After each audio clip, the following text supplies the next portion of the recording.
slaps. If you've ever seen those Pantene commercials that have these animations, I'm gonna find some and put them here. What's up, HD Squad?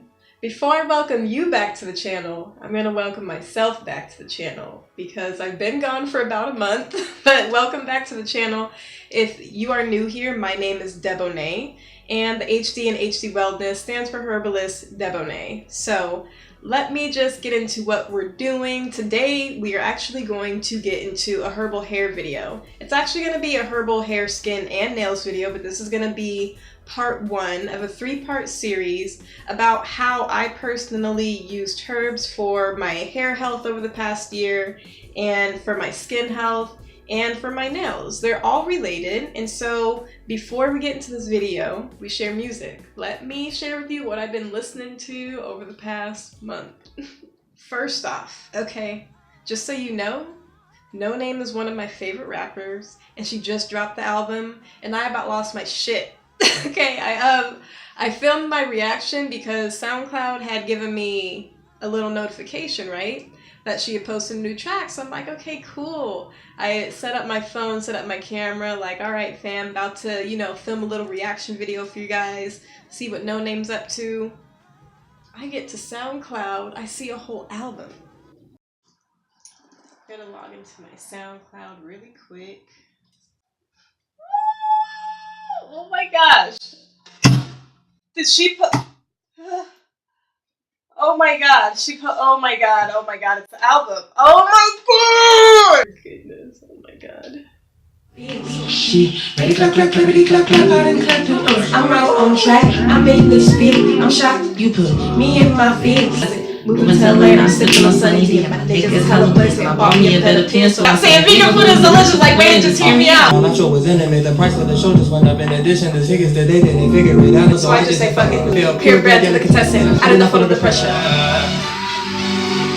Hey, God put you in my life for a purpose. Birds wanna take their mind, tell them mine. Hey, let's get a round of applause, baby. Alright, so now after that hella long intro, I'm going to show you guys how I actually used herbs and all these natural products to get my hair, my skin, and my nails this way. And so this first video is going to be on hair.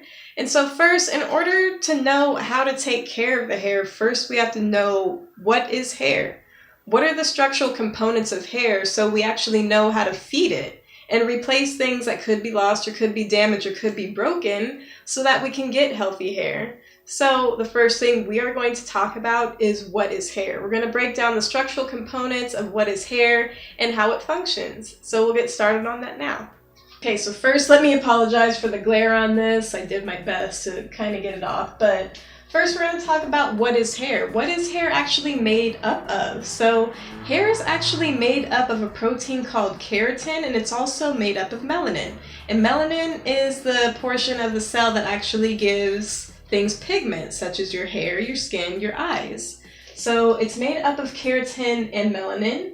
And here's just a little diagram that I drew for you guys, so you're going to really get a deeper understanding of what hair is, so you'll have a better understanding of how to take care of your hair. Because this is how I learned, and I don't just want to give you guys the shortcuts and then you ask, this isn't working for my hair. Your hair could need something different than my hair. And so, in order to know what your hair may need, we're going to break down the structural components of hair. So, here, this is our hair shaft. This is the skin here.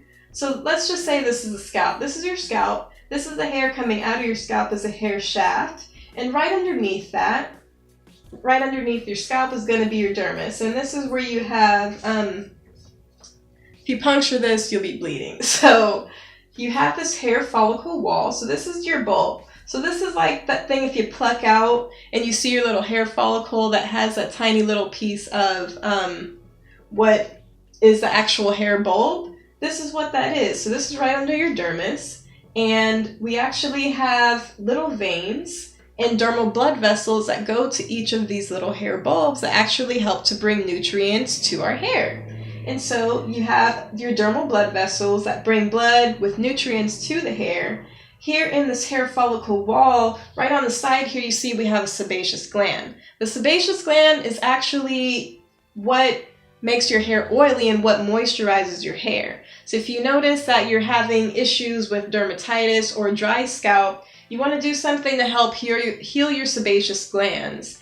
And your glands actually function very highly off of vitamin E and vitamin A. We'll get into that a little bit later.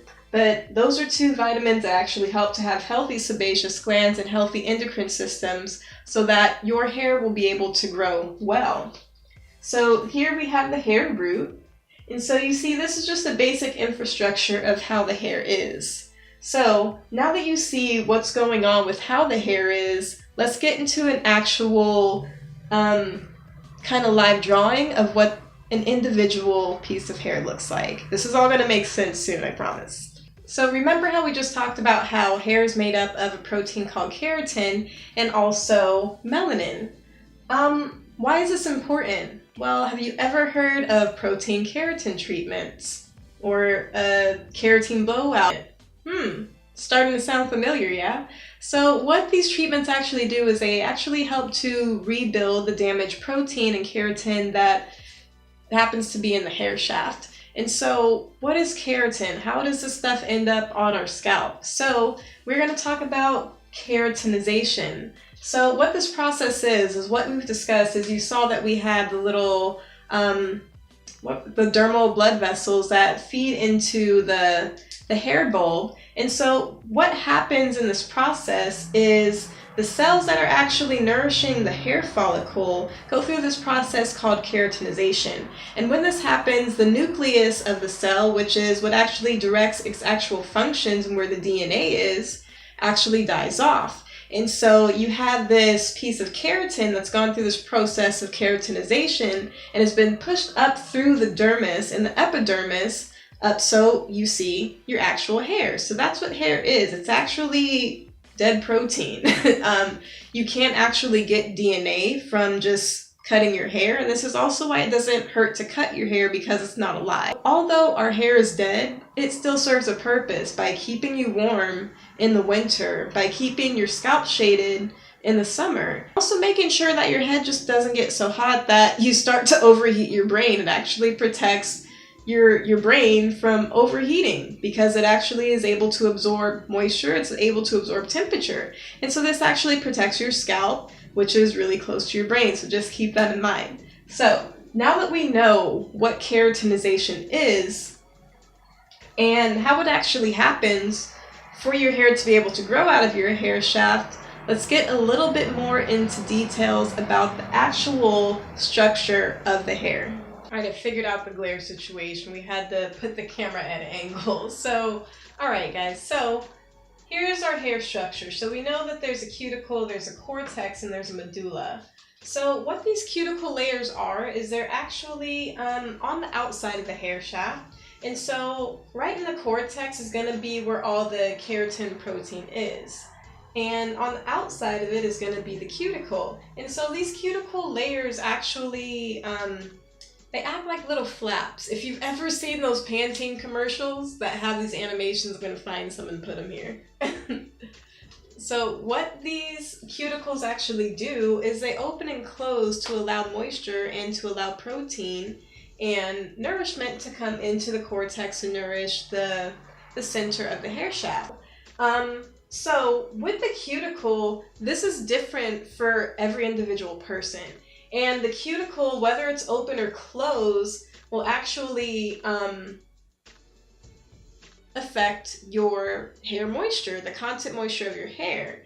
And so what is typical for African American people? I'm just gonna be real, guys. I don't know about non-kinky hair. Cuticles open and close. Things that affect the cuticle being open and closed are temperature, pH, and the actual products that are being put on the hair. And so a high pH will actually go ahead and close these cuticles. And a lower pH will actually help to open up the cuticles. And when it comes to temperature and how temperature affects the cuticles, cold water or cool temperatures go ahead and close the cuticles so they lay down close to the cortex and the shaft of the hair. And high temperatures and heat actually help to open up the cuticles to allow moisture and all the nutrients to flow into the hair shaft. So that's why you will notice when you're deep conditioning, you're going to put on a cap and sit under the heater, because what it does is it opens these cuticles and allows all the nutrients to go into the cortex to rebuild the bonds that are inside of the hair. And what I have learned personally is my hair and people's hair that react very easily to moisture, what it is with the specific structure of your hair is your hair actually has less cuticles. So it will have less of these little layers to protect your hair from actually allowing moisture to escape, right? So the less of these that your hair has, the less cuticle shafts that your hair has, the more prone your hair is going to be to dryness, and the easier it's actually for the hair to also absorb moisture. So at the same time, there's a lot going in, there's a lot going out. It's kind of like with the cuticle layers with people that have high porosity hair, such as myself. It's almost like the door never closes. So let's just say like it's raining outside.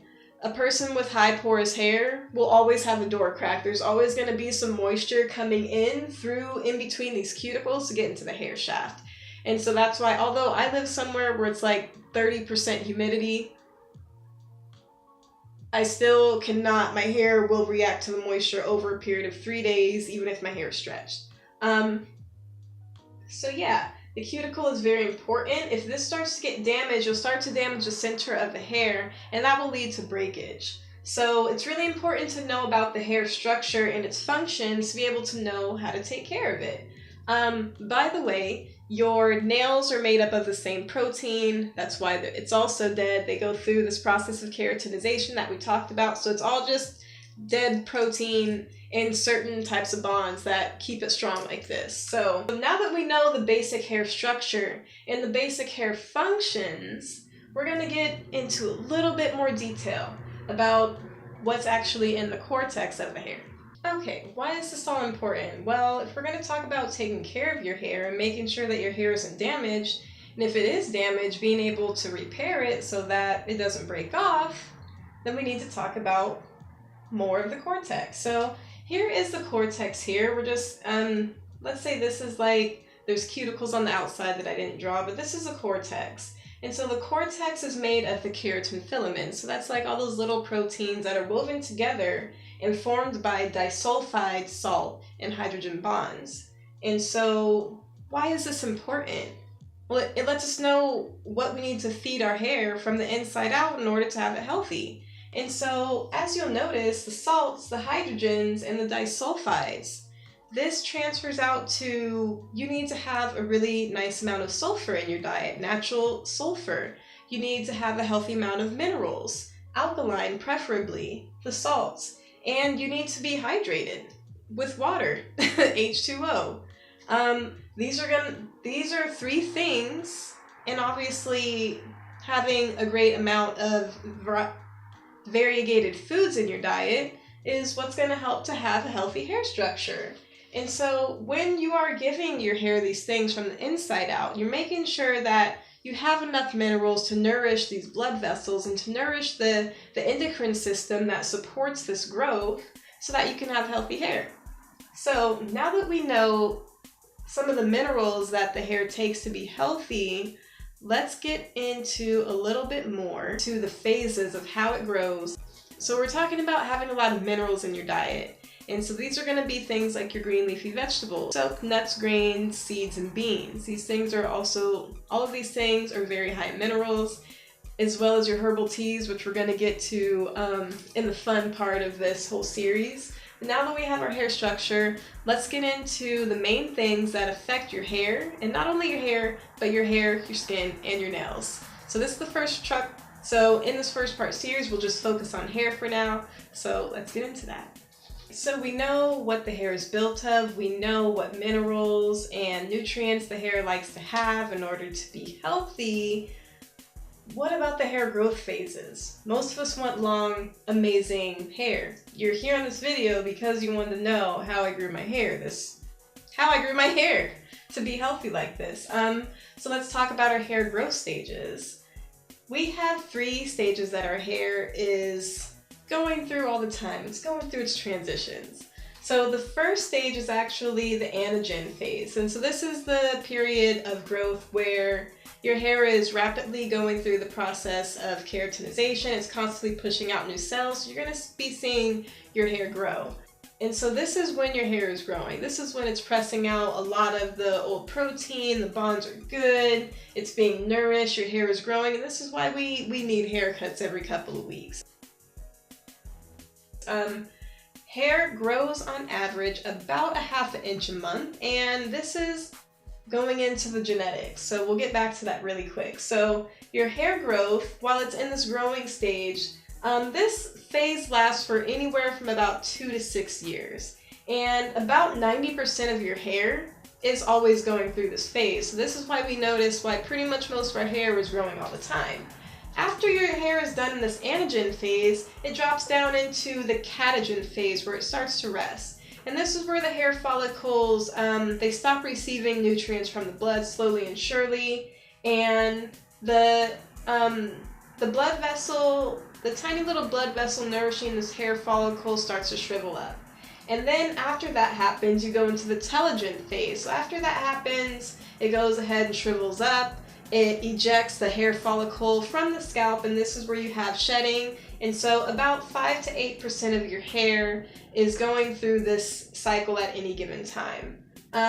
So you're gonna always pretty much notice that your hair, most of it's gonna be growing. You're not gonna notice when 1 or 2 strands stop growing, but we are also gonna notice when the hair starts to shed. So this is when you're combing out your hair, and you've got a few that come out every day, right? This is because these hair shafts and the follicles have completed their hair cycle, because they must have been in there for anywhere from 2 to 6 years.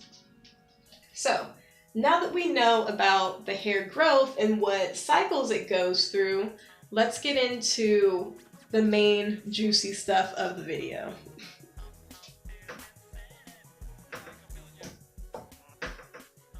Awesome. Okay, so hair growth. As we know, it goes through 3 phases. The anagen, the growing phase, the catagen, the resting phase, and the telogen, when your hair starts to shed, you just go ahead and toss that baby down your bath drain and clog your sinks. Anyways, okay, so we know that it goes through these phases. So your hair growth, number 1, it's influenced by 4 things. So we're gonna start by we're gonna go through each one. And the first thing that we're gonna talk about is genetics. Let's break this down. With the anagen phase, the longer your anagen phase is, the more likely you are to have really long hair that's probably past your ass. Your parents give you this set of codes for your body to go through, so your codes can be that your anagen phase is 3 years or your anagen phase is 6 years. Some of us have anagen phases that are 1 year or maybe even 2. And why this is important is because it helps you to determine what your terminal length could be. And what is terminal length? Well, terminal length for your hair is how long your hair is actually able to grow. And what that means is if your anagen phase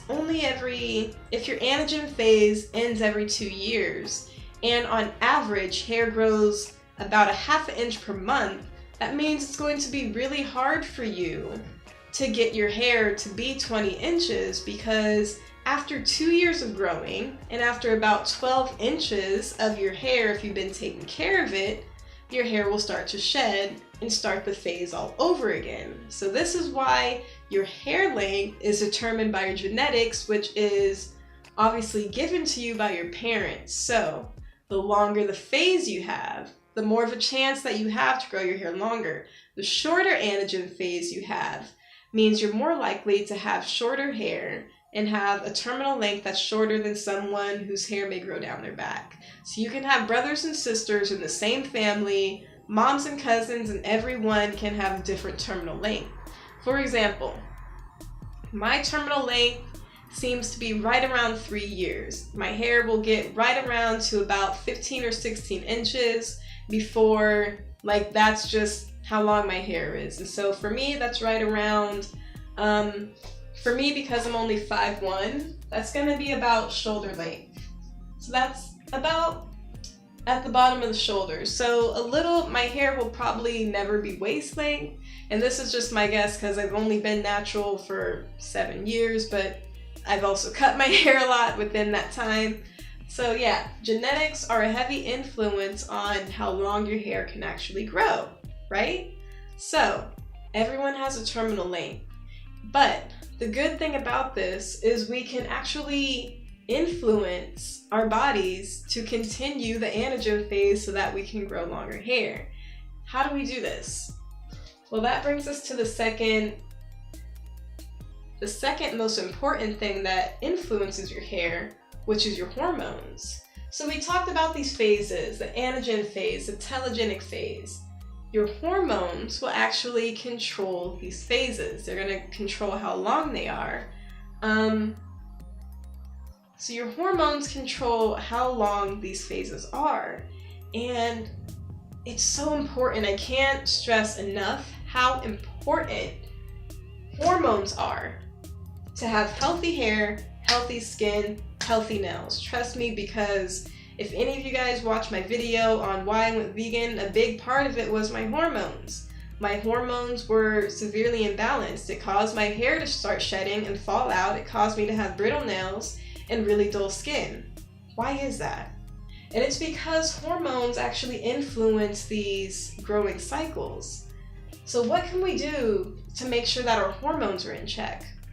Well, what we can do to make sure our hormones are in check is to feed our endocrine system these nutrients that our body needs. Nutrients to balance hormones include vitamin E. Vitamin E is a fat-soluble vitamin. So the lighting's probably changed. I had to write myself a few notes just so I don't go off the wall. So, hormones greatly influence your phases that your hair goes through in order to grow, as well as your genetics.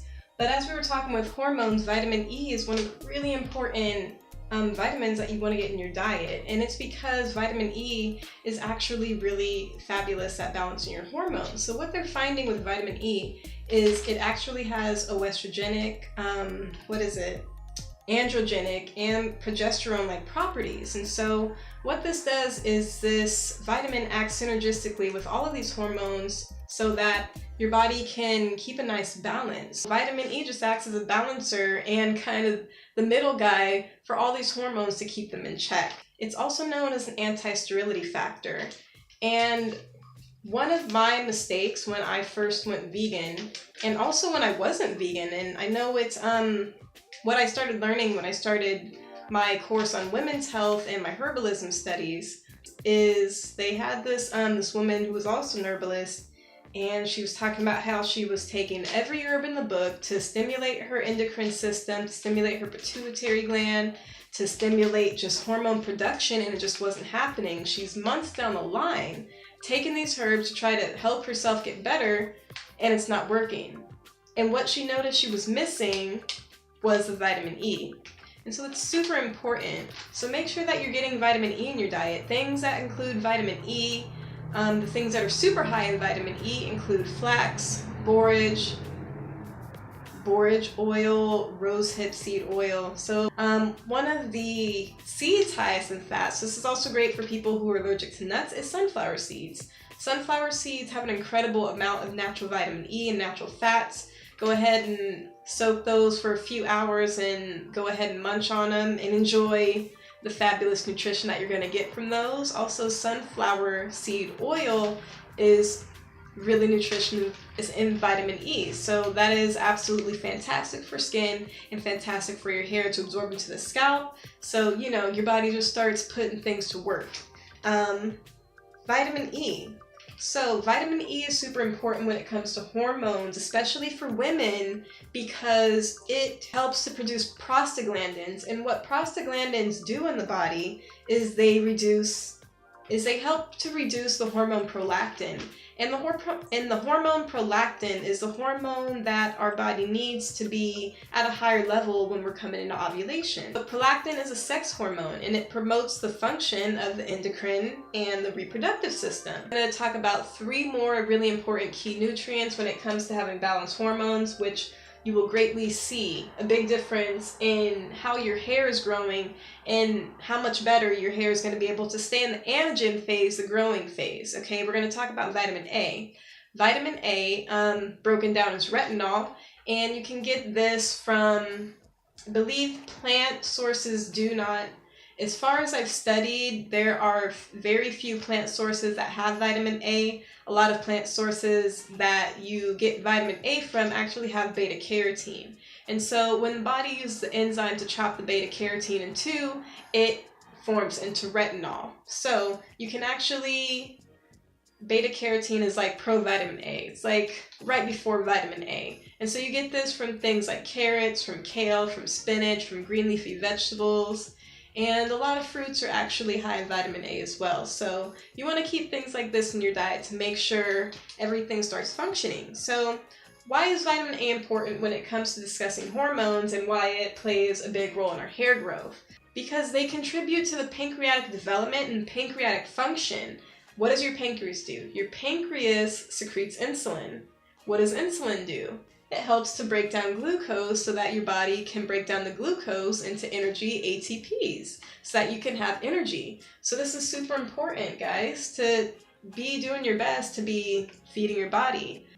It also helps in modifying fat. Why is it important to modify fat in the body? So we modify fat to actually make new cells. Around our actual cell walls, it's full of fat. It's full of fat, that stiff type of fat, the saturated fat, that the proteins are actually situated in so that your cells can communicate with each other. So this is super important, guys, when we're talking about the hormones, how they're balanced, and how it's affecting your genetics, and how your genetics are affecting your hair growth phases. Okay, we're also going to get into vitamin D. So if you see me looking down, I'm just looking at my notes here. We all know vitamin D, also known as the sunshine vitamin. Because it's getting dark and I don't have lighting in here, we are going to postpone this video until tomorrow till the sun comes back out because I film with natural sunlight and it is sunset right now. Alright family, welcome back. We've got some sunshine, so we're going to finish up where we left off, and we were just talking about vitamin D and how vitamin D affects our hormones. So vitamin D, also known as the sunshine vitamin, which I'm very grateful that I can get some of today because it's fall, it's been gray. Anyway, so vitamin D actually acts as a hormone in the body, and so the liver and the kidneys actually transmute vitamin D into calciferol, and calciferol actually floats around in the bloodstream to actually help the body absorb calcium. So calcium is really important in the body to help your body effectively use iron. Iron you need for effective oxygenation of the bloodstream. And for effective oxygenation of the bloodstream so the nutrients are free flowing to come to your scalp, you need to be moving your body. You need to be hydrated. So see how hormones are playing a role in nutrition and nutrition is playing a role in your hormones.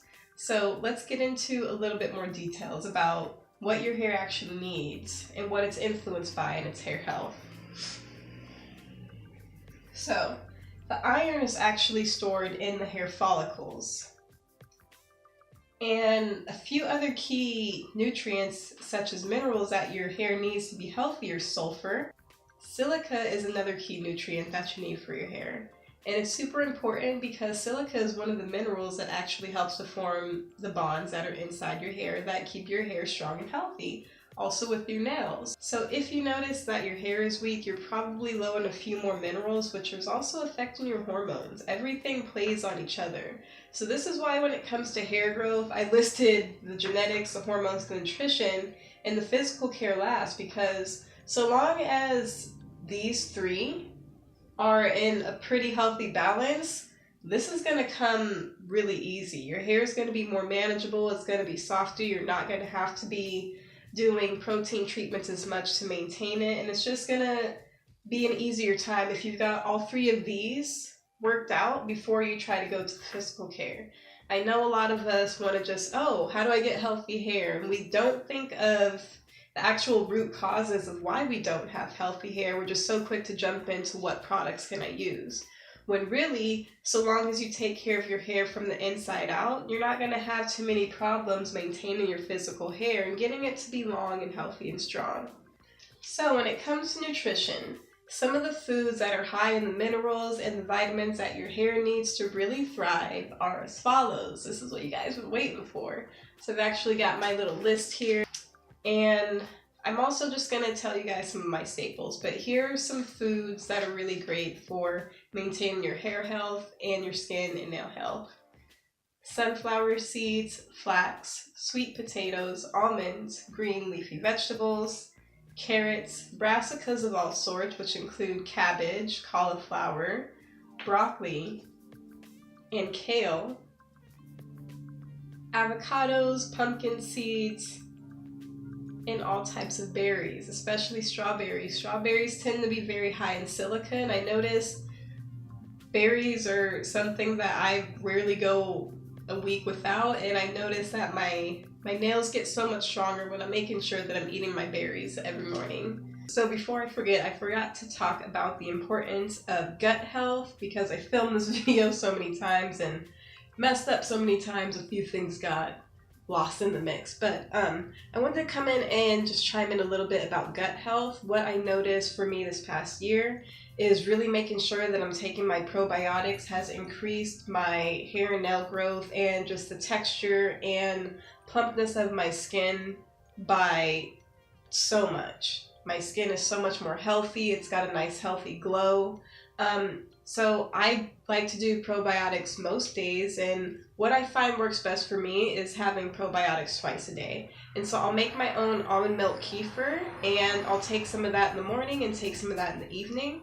But that also plays into your hormones as well. So when your gut balance is nice and healthy, you're going to be able to absorb more of your nutrients, which is going to help to balance your hormones. Everything is synergistic and it plays on each other. So I just wanted to come in and remind you guys that gut health is super important. So you can eat all the foods that you want that are really nice, but if your gut bacteria isn't healthy and balanced by eating these foods rich in healthy gut bacteria, then you're always going to be kind of missing a little piece. And this also helps to really increase your overall energy as well. So I just wanted to come and chime in and let you guys know that gut health is really important. Make sure you're getting your probiotics in. Herbs that have a lot of these key minerals and vitamins that help your hair to maintain its health include red raspberry leaf, horsetail, ginger, cayenne, peppermint, lavender, oat straw, nettles, and rosemary. So when it comes to the physical care of our hair, let's talk a little bit about that. So I've got some pointers here that are guidelines that I follow for my hair that have allowed me to maintain my hair's thickness and have allowed me to maintain my hair so it's not breaking, so I'm seeing more length retention. Here are some of my top 10 tips and what I use for my hair. So one of my biggest things is keeping my hair moisturized. You're going to notice if your hair isn't moisturized, it acts just like a rubber band. If you ever grab a rubber band and it's crusty and dried out, you notice instead of springing back and forth, it just snaps. It's the same thing with your hair. So if your hair is not moisturized, it's going to be like that crunchy rubber band that's just going to go ahead and snap. Make sure you're doing whatever you have to do for your hair to be moisturized. For me, that's conditioning every 5 to 7 days, deep conditioning every approximate 3 weeks, and making sure that I'm massaging my hair with oils and butters and leave-in conditioners. My hair's thirsty, yes, it takes a lot, okay? So, low manipulation and low heat. You guys notice that you rarely ever see me with a full blown out afro. You never see me with straight hair just because I don't flat iron my hair. Intense heat actually breaks down the bonds in your hair, making your hair more susceptible to breaking. And what does breakage mean? Breakage means that you're not going to see as much hair staying on your head. It's going to start to break off at the ends, and you're going to think, wow, my hair isn't growing. Your hair is growing, you just have to take care of it so it's not breaking. Super important to do low heat or no heat on your hair to make sure that your hair is healthy and that's thriving, that's retaining moisture and elasticity so it doesn't break off. And this, I don't know how it works for people with straight hair, but for me and my kinky stuff and other curly girls, avoid combs when possible. What we notice is combs, they don't have as many feelers and as many nerves as your hands. You're going to feel when you're going to have a small snag in your hair and gently take it apart. And with the comb, you kind of just rake through. And that can end up leading to some breakage. So when you can, avoid combs when possible and just use your hands. For me, I use my hands to style my hair in between the times that I actually wash my hair. So if I'm wearing my hair loose, I'll go ahead and only use my fingers to style my hair. And a lot of times it's like this, so I really don't have to do anything. For kinky hair, the more you touch your hair and the more you plan it every day, the more it's gonna be susceptible to stress and tension from being overstressed, and it could lead to breakage. So for me, it's best for my hair to just be left alone. And you want to use pH balanced hair products. So your hair likes to be at a pH of about 4.5 to 5.5. And one of the best herbs that you can actually use to make sure that your hair and scalp is balanced is actually aloe vera. So go ahead and get some aloe vera juice from the store or from your yard. Go ahead and massage that in, spray it on your hair, put in your, and depending on how your hair is, for me, I'll have to follow that up with an oil and a butter and go on about your day. Aloe vera actually contains a few proteins, the correct pH balance, and some moisturizers so your hair is nice and healthy and shiny, and it helps it to stay strong. Herbs that you can use to take internally or that you can use as a tea to massage your scalp are going to be herbs such as nettles, oat straw, horsetail, red raspberry leaf, and seaweeds.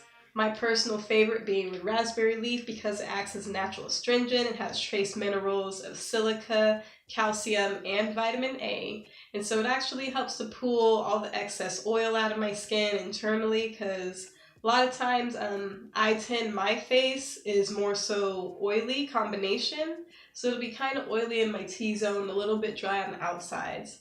And red raspberry leaf just helps me to balance that. It's a great facial steam. If you want to do a herbal facial steam with red raspberry, I highly recommend it.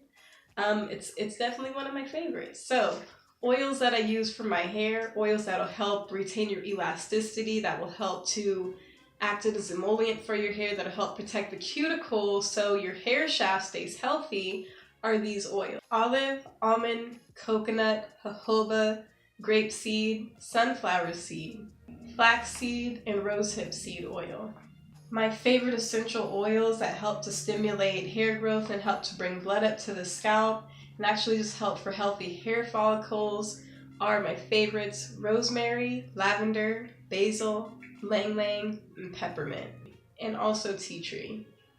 So guys, this is my first segment that we just finished for the physical care, the nutrition, hormones, and genetics when it talks about hair growth and hair care. At the end of the series, I'm actually going to show you guys some more of my secrets. So you're going to have to hang out to see what my products actually look like that I make from home and to see the herbal products that I make for myself when I'm just like, I need to add something in my diet. So thank you so much for watching, and I'll see you on the next video, which will be about nail health. So you already know what to do. If you like this video, if you found any of the information helpful, help me out, help yourself out, like this video, and be sure to subscribe.